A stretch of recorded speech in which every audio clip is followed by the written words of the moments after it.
Vamos seguir, então, a nossa reunião com a apresentação do Crossfire de hoje, que vai ser coordenado pelo professor Carlos Camponi. Professor Carlos, pode assumir, então. Bom dia. Marina, podia apresentar primeiro o folder do nosso Crossfire. Nosso Crossfire hoje vai ser sobre hiperplasia benigna da próstata ou obstrução benigna da próstata. Nossas tecnologias vêm apresentando com muita ênfase sobre novos tratamentos do tratamento cirúrgico. Então, selecionamos dois tópicos clássicos, a ressecção transuretral e a enucleação, que vem com muita força. Então, eu gostaria de convidar o João Marcos Ibrahim, nosso residente de terceiro ano, que vai defender a ressecção transuretral da próstata. João Marcos. Bom dia a todos. Estou aqui logado pela página da Unicamp e vou apresentar inicialmente sobre a ressecção transuretral da próstata. Marina, tem como você parar a sua apresentação para poder compartilhar o meu, por favor? Claro.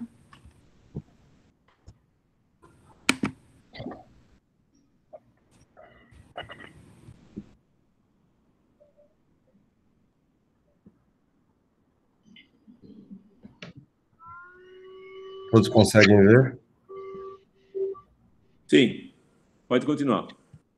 Bom dia, como já foi apresentado pelo Dr. Carlos, eu sou o João, R3 de Urologia, e vou falar primeiro do nosso Crossfire, que é a obstrução benigna da próstata, o HoLEP versus RTU. Vou falar sobre a ressecção transuretral da próstata. Para iniciar uma introdução, o aumento benigno da próstata está associado com a obstrução infravesical, e nesses casos, o tratamento padrão ouro histórico sempre foi utilizado a ressecção transuretral da próstata, que é um método seguro, duradouro e efetivo. Ele possui uma pequena curva de aprendizado, então ele é ideal para os programas de residência, onde você consegue ensinar o residente, ele consegue fazer satisfatoriamente esse procedimento logo com poucos casos. Ele é ideal para próstatas pequenas e médias. Ele pode ser de duas formas principais, de forma de energia monopolar ou bipolar. A energia monopolar inicialmente era usada uma solução hipotônica, e essa solução hipotônica você tinha um tempo máximo para realizar o procedimento por causa de ter uma maior chance de ter uma síndrome pós-RTU, com uma hiponatremia sintomática. E a grande vantagem do bipolar sobre ele seria a utilização de uma solução de soro fisiológica em que você diminuiria a incidência de síndrome pós-RTU. Porém, ambos esses métodos eles possuem uma equivalência clínica semelhante, mas dado uma preferência ao bipolar, justamente por causa dessa menor incidência de síndrome pós-RTU. Vou falar um pouquinho de algumas vantagens sobre a RTU se comparado ao HoLEP. Primeiramente, em relação ao tempo cirúrgico, essa foi uma meta-análise realizada entre 96 e 2011, em que 6 trials controlados randomizados avaliaram mais de 8.000 pacientes e perceberam que não houve uma diferença entre o fluxo máximo e o IPSS nos meses 1, 6 e 12, após a cirurgia dos pacientes que foram submetidos ao HoLEP e à RTU. E percebeu-se que a RTU ele tinha vantagem sobre o HoLEP em relação ao menor tempo cirúrgico, era uma cirurgia que era realizada mais rapidamente, e os pacientes após a RTU eles tinham uma menor incidência de disúria no pós-operatório. Falando em disúria, os sintomas pós-operatórios também são uma vantagem da RTU sobre o HoLEP, em que foi evidenciado que o HoLEP ele possui maiores índices de incontinência urinária de urgência no pós-operatório recente. Nos artigos, eles encontraram que até 44% dos pacientes no pós-operatório imediato eles vão apresentar uma incontinência urinária de urgência. E também esses pacientes apresentam maiores índices de ejaculação retrógrada, seria a principal complicação do HoLEP no pós-operatório, chegando em até 76% dos casos. Outro estudo, um coorte prospectivo que avaliou 245 pacientes, publicado em 2020, ele avaliou que o HoLEP piora os sintomas de armazenamento nas primeiras 12 semanas após o procedimento, nos pacientes que já eram previamente sintomáticos. E também esses pacientes vão ter uma piora da disúria se comparado aos pacientes submetidos à RTU de próstata. A curva de aprendizado talvez seja o principal fator relacionado ao HoLEP que seja positivo para a RTU. Em algumas revisões, eles demonstram que os médicos que estão em curva de aprendizado da técnica de HoLEP, eles apresentam altos índices de complicações quando comparados àqueles que estão na curva de aprendizado de RTU. As principais complicações seriam conversão para RTU devido a sangramento, perfuração da cápsula, lesão vesical, lesão ureteral ou incontinência urinária. e foi encontrado dados que até 23% dos pacientes que estão submetidos a HoLEP durante a curva de aprendizado do cirurgião são necessidade de converter para a realização de uma RTU. A definição dos pacientes na curva de aprendizado foi definido que até 50 casos são necessários para o médico que está em treinamento de HoLEP para que ele consiga realizar uma cirurgia segura com uma eficácia satisfatória. E os 25 a 40 primeiros casos são necessários para que esse médico comece a fazer o procedimento sem alterações de hematócrito e sem déficit de sódio para o paciente. Nos primeiros 30 casos do cirurgião em curva, foi avaliado que a taxa de conversão é de 30%, e os pacientes, durante a curva de aprendizado, eles vão ter uma maior taxa de incontinência associada à urgência nos 6 primeiros meses, nos 50 primeiros casos do cirurgião. E isso é mais comum quando o intervalo entre os casos, entre a realização dos casos, ele é mais alongado, que é o que muitas vezes ocorre nos centros em que tem treinamento de residentes. O RTU, então, ele é um método seguro de tratamento por aumento benigno da próstata. Historicamente, o padrão ouro, ele tem uma grande disponibilidade e um menor custo para o serviço. Ele possui uma menor curva de aprendizado e também uma menor incidência de sintomas de esvaziamento no pós-operatório precoce. Lembrando que a escolha do método deve ser individualizado com fatores do paciente, como o tamanho da próstata e a experiência do cirurgião. A Marina agora vai tentar defender o HoLEP, porque ela é toda moderninha, né? Quer definir aí que o HoLEP vai ser melhor, mas é bom a gente lembrar que primeiro é importante fazer o básico bem feito. Muito bom, João, você até finalizou com bastante emoção. Então, vimos as vantagens que você apresentou na secção.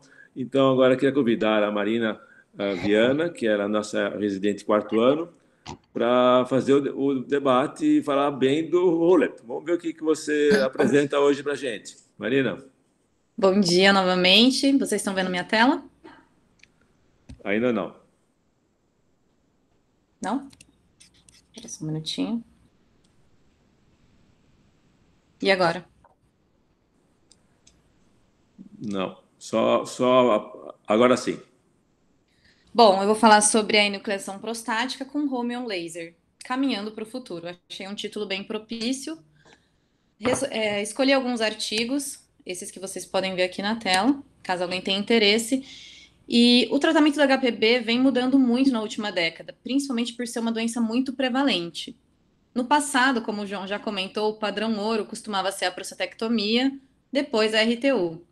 Pensando nos principais efeitos colaterais dessas técnicas, como retenção urinária, disúria, esvaziamento vesical incompleto, hiperatividade vesical, tudo devido a danos na cápsula devido à coagulação, novas técnicas vêm sendo instauradas. A maior complicação e a mais temida é sempre sangramento. O HoLEP, então, ele é baseado numa dissecção romba com ressectoscópio para liberação do adenoma somado à coagulação com laser Homion. E nisso você consegue enuclear o adenoma. Você usa uma menor intensidade desse laser perto de estruturas mais delicadas como o esfíncter externo e usa como marcos anatômicos veromontano e os meatos ureterais, podendo fazer a retirada desse adenoma, essa ressecção em dois lobos ou em monobloco, e a retirada final da peça do tecido é com um morcelador.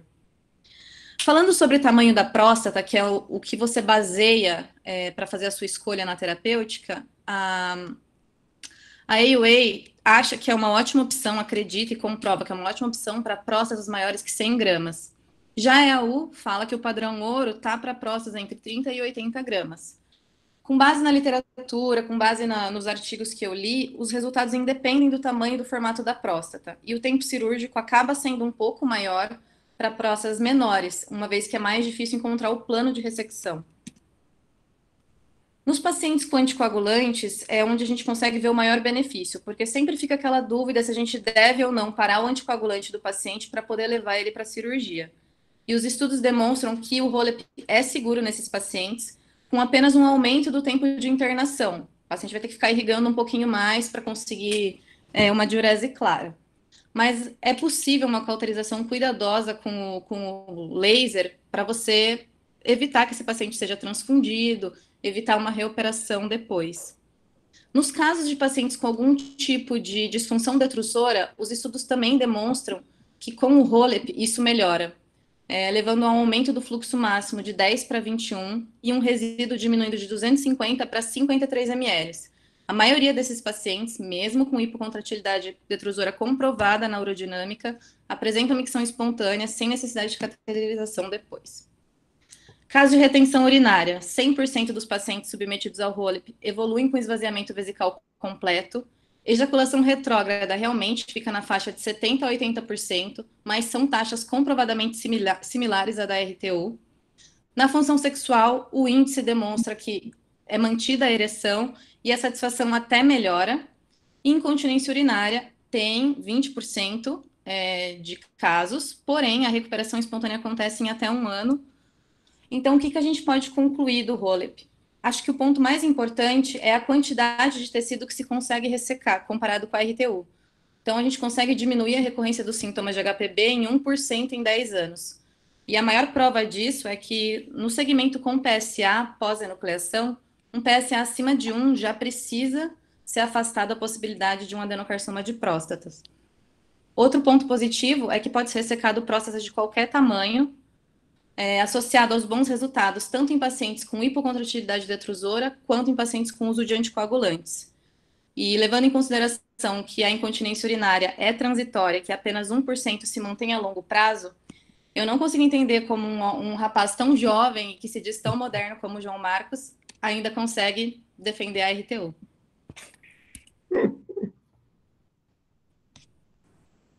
Muito bom, Marina. Muito bem definido o seu ponto de vista. É importante lembrar que, atualmente, com medicamentos muito eficazes, o tratamento cirúrgico do aumento do benigno da próstata ficou postergado e, então, nós estamos vendo os pacientes mais velhos, com mais comorbidades e próstatas maiores. Então, não existe um ganhador nessa discussão. Nós temos que selecionar o melhor método para o paciente, depende do paciente, as condições dele e também as perspectivas que o paciente tem. Nós temos ainda alguns minutos para poder discutir sobre as duas técnicas. Alguém gostaria de fazer alguma pergunta? Eu gostaria de perguntar ao professor Carlos algumas discussões a respeito do sangramento desses pacientes que fizeram laser alguns dias após o procedimento, quando eles já estão em casa. Então, um questionamento para o uso de anticoagulante. Como o senhor vê? Na sua prática, o senhor suspende o anticoagulante, mantém esse sangramento depois? Como o senhor tem visto isso? São 2 pontos. Assim, pacientes que não estão em uso de anticoagulante, uma vez que ele melhorou a cor da urina, geralmente a 100% cirúrgico, uma cor muito mais clara do que uma ressecção, ele não, assim, dos pacientes que nós fizemos, nenhum deles voltou a ter sangramento entre o 15º e 15º e 20º dia, que algumas vezes ocorre na ressecção, quando cai uma escara. Na literatura, e como foi apresentado, muitos nem interrompem o anticoagulante. E a gente não observa um sangramento tardio após a cirurgia de laser. Mas para ficar na prática diária, professor Carlos, o senhor suspende o anticoagulante ou não? Ou mantém, por exemplo, o Xarelto, outros que estão usando? Veja bem, se puder suspender, eu suspendo. Eu acho que é mais seguro. Se houver uma contraindicação eminente do cardiologista, então a gente faz com maiores cuidados, sabendo que ele vai sangrar um pouco mais e ter um pouco mais de cuidado na hemostasia. Agora, se vocês me permitirem, como o tempo cirúrgico dura mais, o procedimento é mais novo, mais trabalhoso, esses pacientes, em geral, são mais complicados. A sua visão, professor Carlos, o senhor acha que nesse balanço compensa realmente o laser ou não, sabendo de toda essa possibilidade de sintomas irritativos e incontinência nos 6 primeiros meses? Sim ou não? Não, acho que eu tenho que explicar um pouco melhor. É o seguinte, conforme vai aumentando sua experiência, os riscos de incontinência transitória diminuem bastante, o tempo cirúrgico também diminui. Hoje em dia, a gente considera que uma boa cirurgia laser é em torno de 1 hora e alguns minutos. Então, você consegue ressecar grandes próstatas por um tempo relativamente muito curto. A técnica de monobloco, isto é, sem precisar retirar lóbulos, possibilitou a maior rapidez na enucleação. Então, isso não seria uma contraindicação do laser. Bem, eu tenho uma questão, doutor Carlos, porque que se relaciona aí a custo, porque o processo de morcelamento do adenoma, ele acaba agregando um custo aí de equipamento, né? Então surgiu a alternativa de se utilizar lá uma alça bipolar, onde você poderia, usando o mesmo equipamento, fragmentar o adenoma para retirada. Só que quando você fragmenta o adenoma, você aumenta muito o tempo também do seu procedimento. Como é que o senhor vê isso daí? É uma boa pergunta, porque se você tiver um morcelador, você já é mais rápido do que você ressecar o que você já enucleou. Alguns autores, que nem o Mariano, ele faz uma enucleação, mas não libera completamente a próstata para dentro da bexiga. Ele deixa somente preso no colo vesical e ele aí resseca com bipolar. Se você deixar a próstata enucleada dentro da bexiga, fica muito mais difícil você ressecar e tirar todos os fragmentos. Então, eu acho isso. Se você tiver a possibilidade do morcelador, é melhor. Se você não tem, você faz com o bipolar. Aí você está usando 2 fontes de energia, né? O laser e a bipolar. Também você está aumentando um custo em certo ponto. Mas, realmente, a morcelação do adenoma não é uma... Você está no fim da cirurgia e não é uma coisa tão simples. Você tem que ter uma boa hemostasia para ter uma visibilidade boa e o morcelador, muitas vezes, se a próstata é mais dura, ele demora um pouquinho mais. Mas o que temos hoje é o morcelador e vários estudos estão sendo feitos para poder melhorar esse aparelho para ser mais eficaz e mais rápido. Aproveitando o professor Athanásio aqui, na sua experiência de laser, e o anátomo patológico tem sido favorável ou sai tudo destruído? Como é que tem que ser? E o patologista gosta do resultado? Como é que fica? O que o senhor tem visto? Professor Carlos. O professor Athanásio está aí. Doutor Athanásio, não sei se o doutor Athanásio tem... Ele acabou de sair. Ah, saiu. Tudo bem. Os resultados que nós recebemos são resultados, assim, avaliações normais. Eu acho que deve estar mais trabalho para eles, que vem bem fragmentado, mas o resultado patológico vem igualzinho que numa ressecção. Eu tenho mais uma pergunta do ponto de vista técnico, com relação ao doutor Athanásio voltou. Com relação ao ponto de vista técnico da incontinência transitória, professor, é real essa situação de se iniciar a enucleação preservando aquele lobo apical, no sentido de se evitar essa incontinência transitória? Há como fazer isso do ponto de vista técnico? Porque, na verdade, nós vamos entrar no meio do adenoma para deixar um lobo para trás. Eu não sei se isso é possível com o laser. Como é que o senhor tem feito? Bom, isso é realmente um ponto muito importante, está se mudando e se falando muito sobre isso. Inicialmente, você começava às 6 horas, nucleava e ficava preso ao adenoma às 12 horas. E aí você ia empurrando até liberar a mucosa. E você estacionava um pouquinho essas fibras musculares. Hoje em dia, você começa já marcando a próstata e já incisando a mucosa para evitar o tracionamento do esfíncter. Então, você vê bem onde está o esfíncter, na transição, você já incisa a mucosa inicialmente. E você, então, provoca menos lesão esfincteriana e diminui o risco de uma incontinência transitória. Então, é necessário você fazer precocemente a delimitação inferior, onde você vai ressecar o adenoma. O professor Athanásio voltou agora na reunião. A pergunta é o seguinte, como que vem esses fragmentos após um morcelamento? Eles vêm em pequenos fragmentos, bem menores do que uma ressecção. Vêm fragmentos mais ou menos de 3 por 3 milímetros, 2 por 2 milímetros. Existiria maior dificuldade, talvez, na questão do carcinoma incidental, nesse tipo de problema, né? Para o diagnóstico de hiperplasia nodular não há problema, mas para esse outro, né? Eu acho que aí teria dificuldade, sim, uma dificuldade maior. Muito bem. Carlos, posso fazer uma pergunta? Lógico. Nós estamos numa faculdade, numa escola. Para os residentes, você prefere ensinar RTU, prefere ensinar ROLEP, porque são coisas diferentes, né? Técnicas diferentes. Eu acho que o ROLEP realmente precisa de bastante experiência, pelo menos 50, que foi falado. E a RTU não, o pessoal vê, ressecar. Então, eu acho que numa universidade é difícil a gente ter essa experiência, cada residente ter 50 cirurgias. O que você acha? Eu considero que deva ser ensinado a enucleação para o residente. Aqui na Unicamp nós dividimos. Em Sumaré eles aprendem ressecção transuretral e no HC eles aprendem enucleação.